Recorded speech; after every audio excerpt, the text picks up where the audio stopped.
Om Hidayat ini pernah mengobati orang yang tiba-tiba buta, gengs. Ini orang tiba-tiba tidak bisa melihat setelah orang ini sholat maghrib, gengs.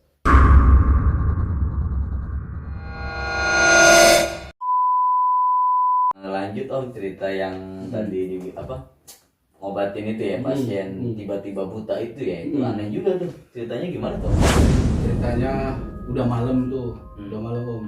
Saya juga udah tidur, udah di atas jam 9, jam 10 tepatnya lah.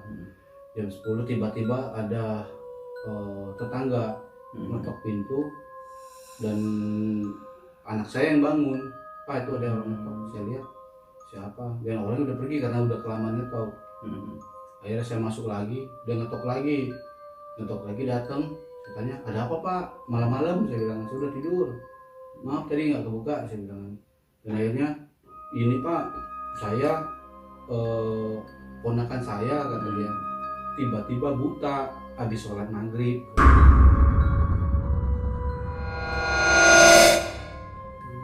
Loh, kenapa ke saya?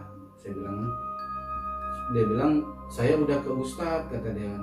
Dari Pak Ustadz itu nyuruh ke Pak Hidayat, kata dia. Dan saya bilang, tahu dari mana saya bisa itu? Disuruh Pak Ustadz itu, dari Pak Hidayat bisa, kata dia. Akhirnya singkat cerita, ya udah saya berangkat karena dia kelihatan gemeter gitu kan. Panik lah ya. Panik. Saya ke rumahnya, sampai rumahnya bener si ponakannya itu posisi tidur, nggak bisa ngeliat apa-apa, dan diajak ngomong juga, saya ajak ngomong bingung, bengong aja, nggak disautin. Itu perempuan apa lah? Perempuan Om. Jadi setelah itu saya ajak ngomong, Mbak, apa yang dirasa? Dia nggak bisa ngomong juga. Saya tanya ke keluarganya, dia nggak bisa ngomong juga. Bisa, coba dah ajak ngomong, apa yang dirasa? Mbak, bangunin. Oh iya, ada apa? Yang dirasa apa? Dia bilang gelap, nggak bisa lihat apa-apa. Padahal matanya melek Om, matanya kebuka, bukan ketutup. Matanya melek, tapi bengong, kosong pandangannya, dan dia blank, nggak lihat apa-apa.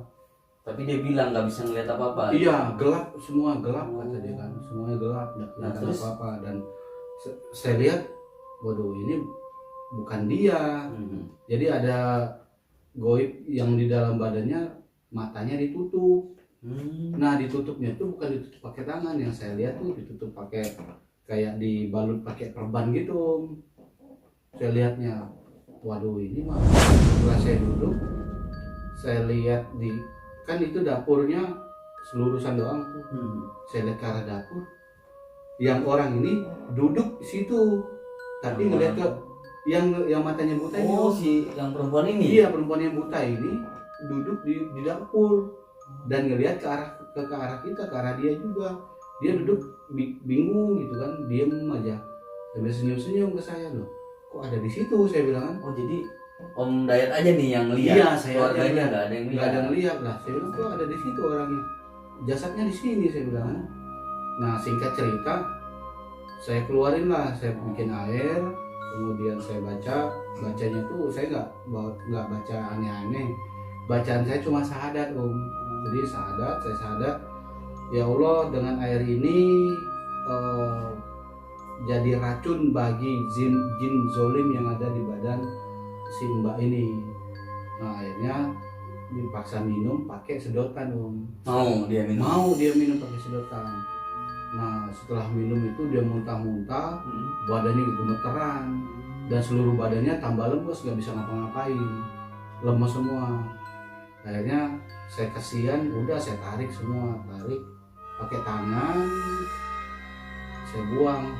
Setelah saya buang, ternyata itu bukannya tempelan atau apa, itu dikerjain orang Om. Oh, jadi emang kiriman ya? goib. Ya, Nah, ternyata kiriman goib itu pusatnya ada di plafon. Saya ngeliat di plafon ada orang juga yang duduk merhatiin dia. Serem banget ini. Iya, jadi di plafon itu yang ngerjain dia ada di situ sebenarnya. Nah, setelah itu saya bilang, udah nih harus dibotolin ini, saya bilang kan. Akhirnya saya suruh dia beli botol. Nah, botolnya juga khusus Om. Jadi botolnya itu botol beling, tutupnya itu harus tutup yang dari aluminium. Akhirnya dia belilah tuh dapat 6 botol. Akhirnya saya keluarin tuh satu-satu, masukin di botol semua. saya lihat di badannya dia udah bersih, udah nggak ada goib, tapi matanya masih diperban om. Singkat cerita, karena kirimannya itu masih ada di rumah itu, saya suruh pindah lah dia ke tetangga. Udah jangan di rumah ini, pindah ke tetangga sebelah. Maksudnya si Mbak itu? Si Mbak itu. Oh. Akhirnya Mbak itu diajak jalan, bisa tuh, tadinya nggak bisa, digotong doang. Oh emang lemes ya? Lemes. Nah setelah saya masukin ke botol semua, dia jalan tuh ke tetangga sebelah. Udah di situ dulu aja, saya bilang jangan masuk ke rumah ini. Iya. Keluarga nanya kenapa rumah ini masih belum beres, saya bilang kan udah pindah sana. Nah setelah dia pindah, ponakan yang satu lagi itu badannya sakit semua kata dia. Hari itu juga malam? Hari itu juga setelah dia pindah badannya sakit semua. Nah laporan lagi, saya lagi ngerokok, om ini badan saya nih nggak bisa digerakin tangan kata dia. Baru saya duduk di depan saya kesurupan. Itu jin yang di situ yang masuk ke badan dia, nantangin si Om Daya. Saya bilang kamu disuruh siapa? Akhirnya ngobrol. Saya disuruh tidak boleh ikut campur. Saya bilang saya gak ikut campur, tapi pergi dari sini saya ajak ngobrol. Tapi nggak mau, dia tetap mau nantang saya gini itu. Ya udah saya duduk aja dan saya baca syahadat aja sebetulnya, syahadat. Akhirnya dia lemas, sadar. Setelah sadar, masuk lagi. Berapa kali saya kasih air, berontak semua. Ya saya suruh diem, dia diem. Akhirnya saya botolin lagi tuh yang masuk dia. Saya botolin lagi, udah selesai. Karena dia teriak-teriak om, tetangga sebelah pada datang. Dan anak-anak bayi yang ada di sekitar rumah dia, itu pada nangis semua dan badannya panas semua om. Akhirnya keluar semua, ini anak saya nangis terus. Saya bilang sini, ini badannya tiba-tiba panas. Jadi masuk semua ke anak-anak bayi itu. Di malam itu? Di malam itu juga ada 4 anak. Saya pegang, keluarin, udah nggak nangis, badan pegang udah adem. Terus saya bilang, udah jangan keluar rumah, masuk ke rumah, jangan nonton, saya bilang kan. Itu ditonton di kampung om, tengah malam. Akhirnya 4 bayi itu sudah saya bersihin, suruh masuk, jangan keluar lagi, udah. Dan siang ponakan yang satu lagi udah sadar, udah saya ngerokok udah selesai. Tapi yang si buta belum bisa ngeliat om. Masih, tapi di rumah sebelah. Rumah sebelah itu tadi ya. Dan ibunya tanya, gimana om, katanya anak saya masih belum bisa lihat. Saya bilang, nggak apa-apa di situ dulu, nanti insya Allah besok pagi dia bisa lihat. Kok besok pagi? Katanya nggak langsung sekarang. Ya saya pun nggak bisa melanggar kodrat mereka, izin Allah, bukan saya yang semua. Iya semua izin Allah. Saya bilang ya udah, sehingga cerita saya pulang. Saya pulang, besok pagi orangnya datang lagi ngabarin. Om, udah bisa ngelihat kata dia. Saya bilang alhamdulillah udah bisa ngelihat. Ya om udah bisa ngelihat ini itu. Jadi makasih om ya ini itu. Saya bilang belum selesai ini, rumahnya diberesin. Saya bilang. Akhirnya pas beresin rumah dia muntah darah om, darah kental itu muntah. Kalau boleh tahu kiriman dari mana tuh si om nggak? Sebetulnya kalau saya lihat tuh cinta segitiga om. Oh. Jadi dia pacaran sama Ustadz, terus dia selingkuh. Oh jadi marah lah Ustadznya tuh marah. Gitu. Ustadznya marah, dibikinlah buta dia. Nah tapi ya karena ya nggak tahu lah Ustadznya kenapa bisa sampai bikin gitu, sampai ke fisik gitu. Nah akhirnya ngobrol sama Ustadznya, udah jangan ganggu lagi, ini keluarga baik-baik. Akhirnya udah, singkat cerita udah Ustadznya pergi kabur. Ya alhamdulillah dia udah normal lagi. Ya kalau ketemu orangnya saya tanya, dekat rumah sih? Iya dekat rumah saya. Kadang-kadang gimana jaga sholat? Iya alhamdulillah pak, udah nggak masalah. Ya udah saya bilang, itu kan kalau kita jaga sholat Allah pun jaga kita. Gitu gitu. Tapi emang kayak gitu memang bener ya? Iya. Ada ya? Ada gitu. Kalau goib itu memang ada. Memang ada ya? Ya saya sendiri kan memang basicnya bukan alumni pesantren, bukan. Saya basicnya memang orang fisika om. Dan saya memang belajar fisika, bahwa goib itu kalau dari ilmu fisika memang betul ada om. Jadi kalau di fisika namanya fisika kuantum. Berarti ini ilmu benar-benar ilmu fisika nih. Ilmu fisika, Bukan goib. Iya. Apa namanya? Bukan cocokologi. Bukan cocok lagi. Jadi dari ilmu fisika bisa bener ya? dibuktikan bahwa goib itu ada. Oh gitu. Nah, seperti apa tuh? Nah, kalau dari ilmu fisika kuantum itu, goib itu adalah frekuensi yang batas ambangnya di bawah kita dan di atas kita. Oh, berarti di antara ya? Di antara. Nah, kita nih di tengah-tengah, makanya kita bisa saling lihat karena frekuensi kita sama cocok. Saya dengan Om Singgi juga frekuensinya sama, kita bisa saling lihat. Iya. Tapi kalau di ilmu fisika, kalau frekuensinya di bawah 50 sampai 60 Hz, itu kita nggak bisa lihat. Ataupun di atas 60 Hz sampai jutaan frekuensi, itu pun kita juga nggak bisa lihat. Nah, frekuensi itulah yang ada di dalam alam goib, Om. Nah, kalau dari ilmu fisika itu kan kalau ilmu fisika kan ada padat, cair, gas. 3 kondisi. Nah, di ilmu fisika kuantum ada lagi namanya plasma, Om. Jadi kalau meluruh dari padat menjadi bentuk cair, cair menjadi bentuk gas, gas bisa meluruh lagi jadi bentuknya plasma. Oh gitu. Nah, jadi kalau dari ilmu fisika itu kalau air es batu meluruh jadi air, itu kan ilmu fisika. Jadi air kan adalah H2O. Hidrogennya ada 2, oksigennya ada 2, jadi air. Nah, air juga bisa berubah jadi gas karena ditambah dengan reaksi unsur gas di dalamnya. Nah, air H2O ditambah gas itu bisa meluruh lagi jadinya plasma. Nah, plasma itu mengurai hidrogen satu sendiri, oksigen satu sendiri, gas jadi satu sendiri. Nah, meluruhlah itu kita nggak bisa lihat dari kasat mata. Nah, itu dari ilmu fisika begitu. Nah, sama dengan di goib juga. Di goib selama dia frekuensinya beda dengan kita nggak bisa lihat.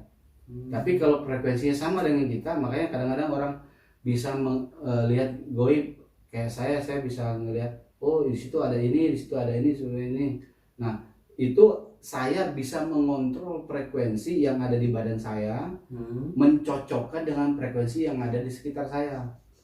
Jadi frekuensi yang di badan saya turunkan, ketemu nggak mereka? Nggak ketemu, saya naikkan lagi tinggi, ketemu mereka.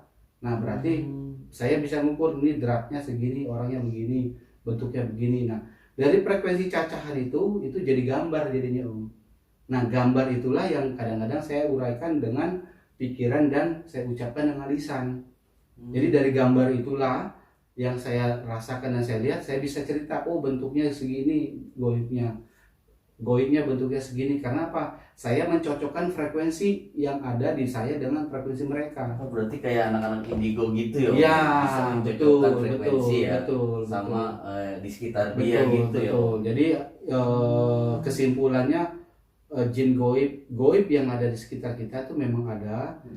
Kita nggak bisa lihat karena apa? Karena frekuensi yang berbeda dengan kita. Karena berbeda, betul. Ya. Jadi konsepnya frekuensi yang berbeda. Nah, kenapa orang bisa ngelihat? Karena dia bisa mencocokkan frekuensi yang ada di sekitar dia.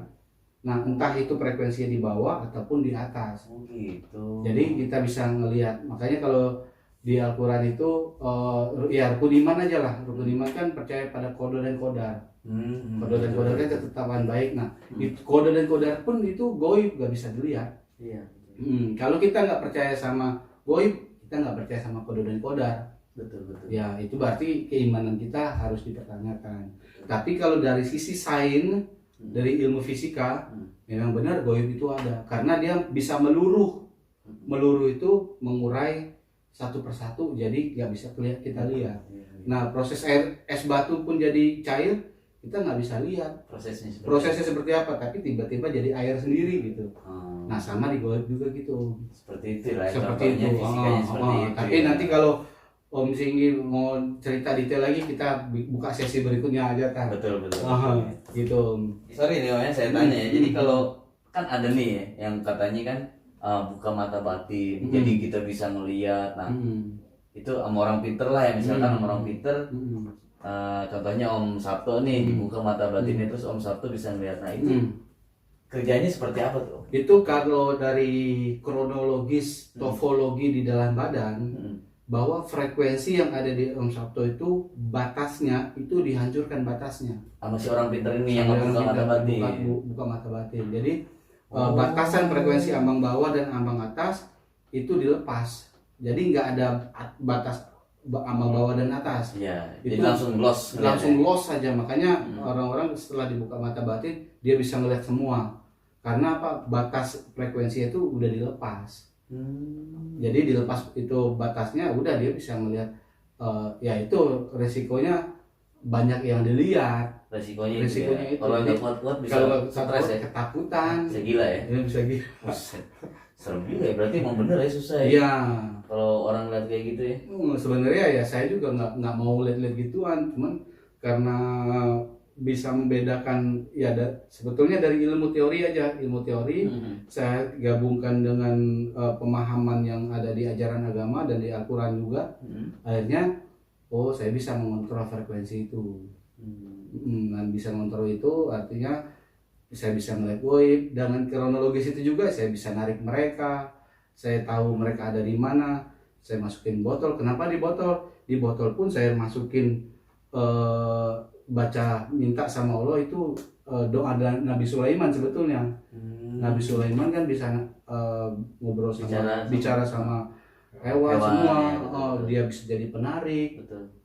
Saya baca itu masuk ke dalam, si goibnya pun ikut masuk, kesedot ke dalam botol, tutup. Kalau dari botol udah dia nggak bisa mana-mana. Gitu. Jadi intinya kalau dari ilmu fisika, frekuensi yang ada di dalam saya masukin ke dalam botol udah ketutup. Tapi kalau kasat mata nggak kelihatan. Nah tapi kalau dari orang-orang indigo dia di botolnya bisa lihat.